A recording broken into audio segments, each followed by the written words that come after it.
Hello, everyone. I'm Stephen West. This is Philosophize This. Patreon.com/Philosophize This. Philosophical writing on Substack at Philosophize This on there. I hope you love the show today. So Byung is a bit of a fan favorite on this podcast. Lots of emails sent almost 2 years ago when we did a couple episodes on his work. And since then, he's released a couple more books. The one today is called The Crisis of Narration. And as your philosophical Sherpa, here's my take on how to best approach this book. To me, it seems there's two big pieces of his argument. One is a description of something big that's changed about the world we live in. And the other is the existential cost that people have to pay living in this new world, the people there being us. That's how I'm going to structure this episode today. I'll kind of swap between first describing the world he depicts, and then I'll explain the cost of it. Just know that throughout all of this, Byung is setting his sights on what he sees as an absolutely sickening decline of storytelling, a decline that has changed what it is to be a person in today's world, hence the name of the book, The Crisis of Narration. So out of respect to your time, I'll get right into it. Human beings are often described as narrative creatures. We've all heard this before. For our entire history, stories have been a huge part of the way we relate to the world around us, from tribal elders that would pass wisdom down from generation to generation, to the stories they tell about the origins of their tribe, where their people descend from. Fast forward, and you have religious stories that root people in their place in the universe and the afterlife. You can see this in polytheism, all the way up to the Abrahamic religions. We even have stories of the lore that binds a particular area of people together under one heading. I am a Spartan, people will say, for example, and that means something to me in terms of where I come from and what I am now. Stories have been, and still are, a critical piece of what it is to be a person, but something happened to our stories right about the beginning of the 20th century. Byung, whenever he writes a book, usually has a philosopher that he's deeply reading at the time, turning the volume up on their work, and then reinterpreting their ideas to better understand the present time. The one in this book in particular is Walter Benhamin, who we've also done a few episodes on for this podcast. And for any of you out there who maybe don't remember perfectly something you listened to 5 years ago, Walter Benhamin's one of these philosophers who's looking at the modern world as emerging in the 1930s. And much like Han, he's trying to describe it and then talk about the changes that are going to go on in the lives of people that are living in it. Modern industrialized life has changed what it is to be a person to Benhamin. So has the explosion of people moving into cities and city life. So has the rise of newspapers and mass media more generally with cinema and radio. Now, all of these things, he noted, train people to engage with the world at a particular depth. For example, city life tends to make people more reactive. It has more anonymous social encounters, for example, horns honking all the time, overstimulation. It's all very immediate and sensory when you live in a city. And the point is, it takes a real effort by an individual to form deep connections in this new kind of environment.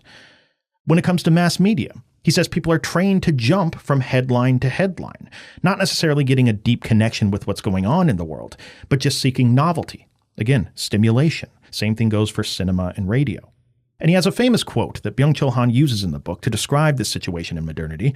Walter Benhamin says that people are more interested in a fire in a Paris attic than they are a revolution that's going on in Madrid. And what he's doing there is marking a distinction between two different kinds of very human experiences. One is more immediate and superficial. The other requires more narrative context and reflection. The fire in the Paris attic. It's a fire. It's really hot. Oh my God, someone's about to lose their home. How scandalous and horrible that is. It's an immediate emotional reaction that takes basically no thought at all.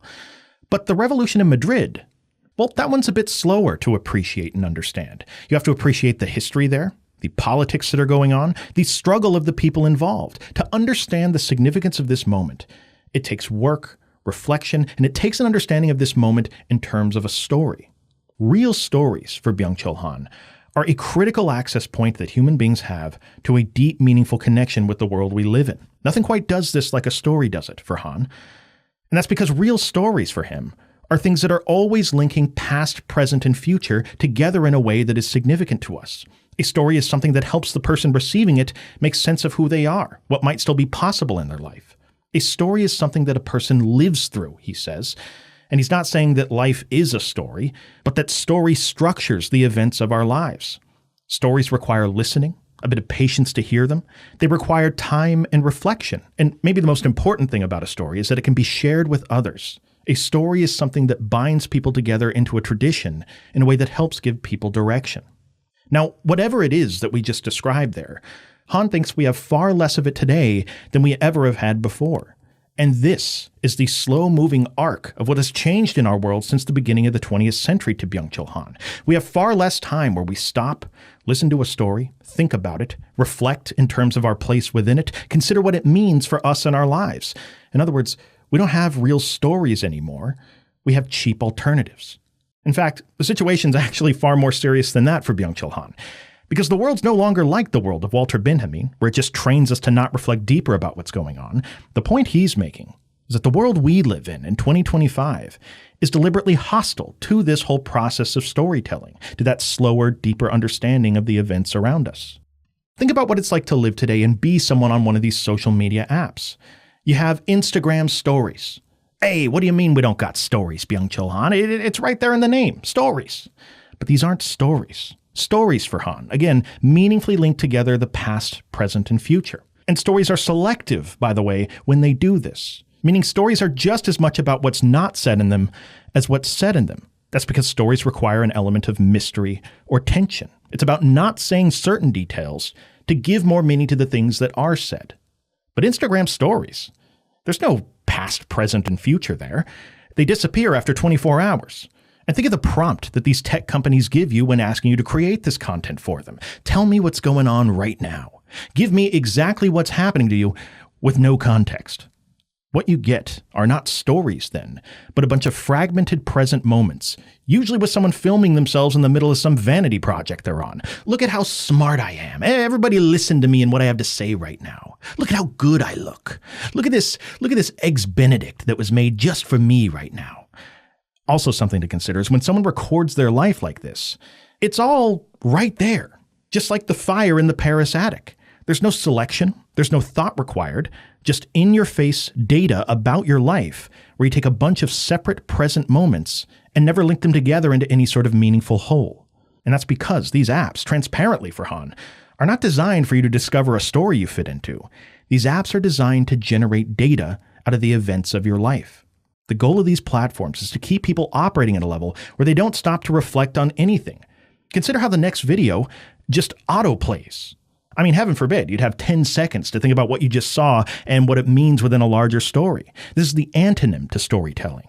Consider that the ideal customer for one of these apps is someone who sits around scrolling. They have an emotional reaction to what they see. Don't stop to think about it at all, but just keep on scrolling to the next thing they're going to have an emotional reaction to.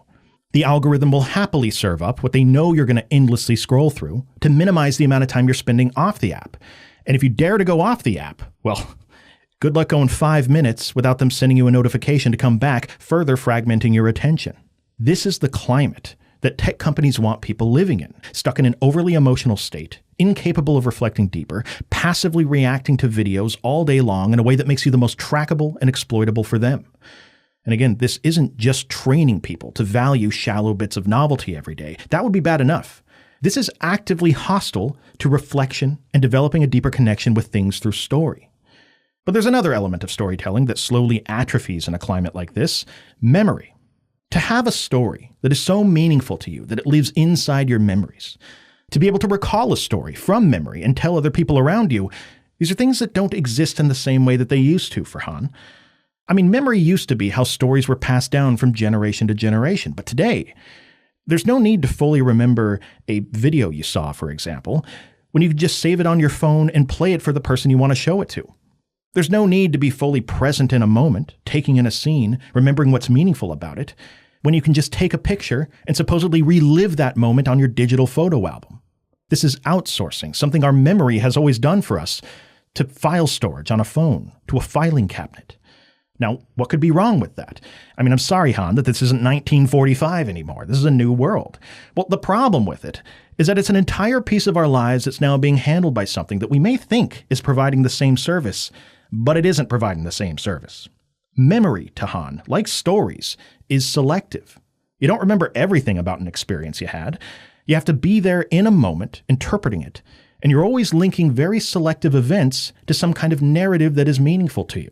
This is work we do that helps us feel connected to the events of our lives, but it's a very different thing than saving a picture on your phone. A picture on your phone is a type of total recall, meaning the picture of the moment is always just there, right in front of you, fire in an attic. There's no distance. There's no storytelling. This is a fragment of a moment that is just stored in an archive as data with no context. And the norm of cataloging our memories this way changes the way that people experience memories for Han. In the book, he uses the example of that show Black Mirror in the episode called The Entire History of You. Maybe you've seen it before. It's where people have these implants that record everything they see and hear. So in the episode, there's never any reason for them to remember anything. They can just play it back whenever they want to. The point is that we're living in a pseudo version of this right now with the way that people outsource their memories to some archive on the internet. What you'd expect to see if he's right here are people that do a lot of stuff. But if you ask them to recall what they did, they wouldn't really have that strong of a memory of the stuff that happened. They can remember what they did, but it's a little hazy. And when they talk about it, they just sort of list the things that happened that day, but don't feel a deep connection to any of it really. Couple this with the lack of real stories more generally, and what you'd expect to see are people that get a lot done at work, they do things with their family, but the feeling is they don't really have any idea what any of this is all about, how this connects to me and who I am, how I'm connected to anything else but me. The fear is I'm just going to keep doing stuff, lots of stuff, undeniably every day, until one morning I wake up and I'm 60, and I've just strung a lot of these days together without them feeling like they make any sense in terms of a story that my life was. The crisis of narration, then, for Byung-Chul Han, is a crisis of the self as well. And we'll get back to the existential dread section of this. Don't you worry if you're craving some more of that right now. I feel the need, though, to give a counterpoint here that at least a few of you out there must be thinking. What if I do feel like I'm living in the middle of an amazing story? Look, I live in a world that has pandemics and rocket ships and political events that would put Julius Caesar in the fetal position, doing that anxious rocking motion where he's having a manic episode. World War III is actually something people are talking about. There's that doomsday clock thing. I don't know how many seconds are left on that thing, but it's not many. In other words, I don't get my meaningful stories from social media, Byung-Chul Han. I get them from the news. And there's plenty of events going on there that I don't need any other way to connect my identity to a story. Han would probably answer this person in two parts. The first part of it, he'd say, is that what you're consuming there, as you're following the news, is mostly information, not stories. Most of it is people getting a piece of information about something going on somewhere in the world, then emotionally reacting to it, and then moving on to the next story that tells them something else that's going on. Now, does that sound at all familiar to what we were just talking about? Most news, especially in its 24/7 digital form, is a bunch of fragmented bits of information. Where what we can expect is that just like a social media post, it will be great at giving you an emotional reaction in the moment if that's what you're looking for. But it'll become difficult for you to link this information to any sort of meaningful narrative. The news to Han just scares people mostly. It exposes them to the problem of every person in the entire globe. Their body reacts to hearing the news. And then 50 minutes later, when they're still anxious, their body's still reacting to the news they just read, well, they've already moved on in their head to 5 other fragments of information that are designed to try to get an emotional reaction out of them as well. Once again, part of the problem here is that there's not enough distance for Han. He calls this a gaplessness we experience. When information's just thrown in your face, and when there's no time to let the experience settle and to reflect on what it means before the app is suggesting yet another thing for you to emotionally react to, how is anyone supposed to link these events to a story that involves them? Now, for the second part of this answer, to the person that says, I do feel like I'm a part of these events, Han might ask you to consider this. Is this your story? Like, is this a story that really involves you? Or is this a story you've been sold by people that benefit from you believing in it? It's not meant to be harsh. It's meant to get us examining our standards because of the sad reality of the poverty we all live in when it comes to stories in today's world. We crave stories, and brands, for the sake of advertising, will tell stories to people that they glom onto. News outlets will tell stories, just optimizing for clicks. Politicians will tell stories that satisfy this urge that people have for a story, but it's just so they can get elected. They don't do most of the stuff once they get into office anyway. They just take advantage of how badly you want a story to believe in. In fact, the rise of a certain kind of story in conspiracy theories can be explained by there being such a lack of real stories coming from the political space. When you have an establishment that tells the same BS story for decades to their population and more or less just installs a new version of the same person every single election, well, people stop believing in that story. I mean, even things like the moon being hollow or time-traveling lizard people, these start to sound a lot better than just getting raked over the coals for the rest of your life by fake politicians. Han says we've gone from storytelling to story selling. And you can always tell the difference between a real story you're living through and a story you've been sold. Because the stories you've been sold start to resemble other things we've talked about so far in this episode. Stories you've been sold start to look like data. Whenever you believe in a story, ask yourself, is this story something that's short-lived, where it's going to expire at the end of this election cycle or when this new product comes out? Is this story easily replaceable? Far from stories that ground someone's identity for their entire lifetime, is this story something that you could pretty easily replace tomorrow with yet another story these people are telling you as they revise it in real time? Is this story something that gets you to react emotionally and doesn't ever ask you to think critically about the world or reflect on how valid the story is? We have to ask ourselves these things, he thinks, because real storytelling as a form of communication is uniquely capable of challenging the limited ways people are seeing things. To Han, a story told well gets people to think. It's risky, he says. It's part of the process of any significant transformation that goes on. See, this is why storytelling makes up a crucial piece of how we understand our identities. Story selling, on the other hand, it does something of the opposite. It's about consumption or emotional manipulation. It just takes the narrative structure, the feel of a story, and usually uses it to reinforce the existing economic or political system. There's another layer to this that may be useful to mention here. Because maybe you're someone who says, look, I don't get my stories from social media. I don't get my stories from the news. Where I get my stories is from where they tell stories, from movies and TV shows. That's an area where I find things that I connect with. And for whatever it's worth, you can always find exceptions to this kind of macro-level social commentary. But I think Han would share a criticism that's fairly common about most things that go on in Hollywood these days. He'd probably say something like, the stories are mostly gone from movies and TV shows, and that many shows turn into something like an emotionally manipulative soap opera. Should be said, this mirrors the other things we've talked about today because it's the same exact trend. You watch a show, and it mimics the structure of storytelling. It looks like you're being told a story. And just like a social media post or a news article, it feels good as you're watching it. It does everything you want it to do in that moment. But eventually what happens when you're watching it is you realize there's no real story here. It's just an elaborate series of relationships between the characters, who all these characters are and their history together. And then one of them dies in an episode, or one of them has an affair in another. It's just a soap opera of immediate emotional manipulation, but no real storytelling, just story selling. Now, this story selling doesn't just go on at the level of media and politicians. Story selling is something that almost all of us end up doing about ourselves as well.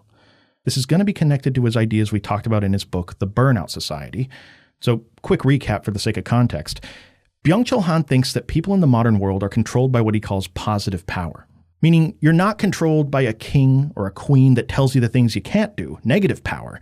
People in neoliberal Western society are told that they can be anything they want to be as long as they're willing to self-improve, optimize themselves, and increase their market value. Han thinks what this produces are a lot of people that are narcissistic, depressed, and anxious. Several reasons for this. First of all, this whole setup practically forces people to focus on themselves at an almost biblical level. What else do they have to focus on in the absence of outside narratives? More than that, they're told that the reason you're not a billionaire or exactly where you want to be in life is because you haven't put in the work to become valuable enough yet. Every shortcoming you have is your fault, in other words. So people either live in a constant state of inadequacy, or they work really hard to achieve their wildest dreams, then they run into actual macroeconomic hurdles that they can't control, then they burn out, get depressed for a while, only to start back up again when they can summon the inner strength to try again. This is the picture of Han's burnout society. But when everyone becomes their own little narcissistic personal brand they have to promote, in the absence of real stories to connect with at a deep level, stories end up becoming the way that each of these personal brands weaves a fiction about who they are. Han says that narration has been replaced by narrative performance. And just think about the inversion that's gone on there in our societies if Han's right here. Instead of stories being the thing that helps us discover our identities within a larger unified whole, now what we do is by curating things on social media, we create stories about ourselves that look like the way we want other people to think we are. You can start to see the picture coming into focus of what Han fears will become an ever more common sight in the world we're living. Innocent people with very limited access to real stories that help them feel deeply connected to the world will progressively reduce more and more pieces of their life to data and information. Knowing themselves will just become about tracking steps, monitoring their body fat percentage, Events in their life will be reduced to pictures of things they can hardly remember doing. Being informed will be an anxious haze of articles that they can't ever quite make sense of. Their life will be reduced to metrics and data, not quite sure who they are, but they'll sell people around them whatever story they think is best for their career or their love life right now. All of this with us being almost incapable of talking to each other because we have no mutual stories that bind us together. Referencing Giorgio Agamben's work, Byung-Chul Han calls this a kind of bare life that many modern people are at high risk of falling into. And to Byung-Chul Han, this is a view of the self that is missing something absolutely critical as well. See, much like stories are selective and memories are selective, selfhood is also an incredibly selective process. Who you are is not something that is efficient or trackable by metrics. It's a collection of experiences, memories, reflections, relationships, all a bunch of things that are lived in relation to a story you have about yourself. And without the story, you literally lose yourself to Han. Again, the days start blending into each other. You don't feel like you know what any of this is even about. Also, when bad times come your way inevitably, when you're hurt by a relationship ending or traumatized by an event, how do we heal, asks Byung-Chul Han, other than with a story that helps us integrate these painful experiences into a meaningful whole? More data and more information about yourself, he says, cannot give a form to the ways that you're suffering. For that, we're going to need something that makes the suffering coherent, and that, for Han, is going to be a story. Yet again, so many people out there are living lives doing things every day that are actively hostile to story and deeper connection. He did an interview surrounding the release of this book, and he was answering a question, and he talks about how he thinks people don't even listen to each other really anymore. He cites this as yet another piece of evidence that something real has changed in our world. You walk down the street, he says, and basically everyone has headphones in. He tried to stop someone and ask them for directions one day, apparently, and they just kept walking. And at first it seemed like they just ignored him, but then he realized, no, they just had headphones in. I don't know why that scene is so funny to me to think about. Not only someone missing an opportunity to talk to someone brilliant like Byung-Chul Han, but just imagining him standing there, holding his L in the middle of the street as someone ignores him, and then writing a philosophy book about it. It's just funny to me, I'm sorry. Anyway, his point is that this person, like millions of other people like him, have absolutely no chance of ever connecting with anything deeper during the time they have those headphones in. And this change and the existential problems that the modern person has to find a solution to is part of the reason why he says we're not even Homo sapiens anymore. He calls us phono sapiens, but again, a very different set of problems than a Homo sapien had. In the book, he references an article that was written in Wired magazine in the year 2008 by a guy named Chris Anderson. The title of the article was The End of Theory. And the point of it, Han says, was that, look, we've had human beings trying to explain stuff for thousands of years at this point. Everyone comes up with a theory that tries to help us understand things like human behavior. But his point was, with the rise of data metrics and algorithms, AI being on the horizon in 2008, we don't need people theorizing about stuff anymore.